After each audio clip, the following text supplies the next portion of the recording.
And Hiram, king of Tyre, sent men to David with cedar trees, and stoneworkers and woodworkers for the building of his house.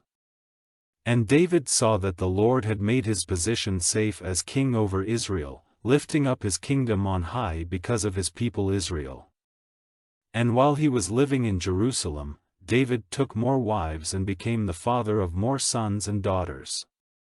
These are the names of the children he had in Jerusalem: Shammua and Shobab, Nathan and Solomon. And Ibhar and Elishua and Elplet. And Noga and Nepheg and Japhia.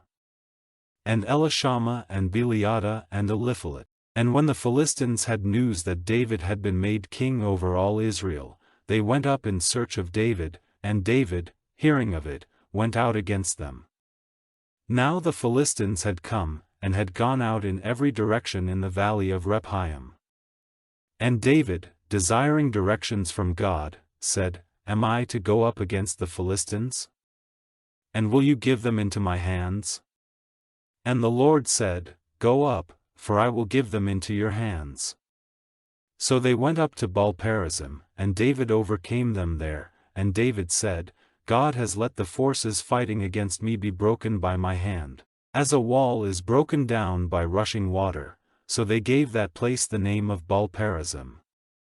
And the Philistines did not take their images with them in their flight, and at David's orders they were burned with fire. Then the Philistines again went out in every direction in the valley. And David went for directions to God, and God said to him, You are not to go up after them, but, turning away from them, come face to face with them opposite the spice trees. And at the sound of footsteps in the tops of the trees, go out to the fight, for God has gone out before you to overcome the army of the Philistines. And David did as the Lord had said, and they overcame the army of the Philistines, attacking them from Gibeon as far as Gezer. And David's name was honored in all lands, and the Lord put the fear of him on all nations.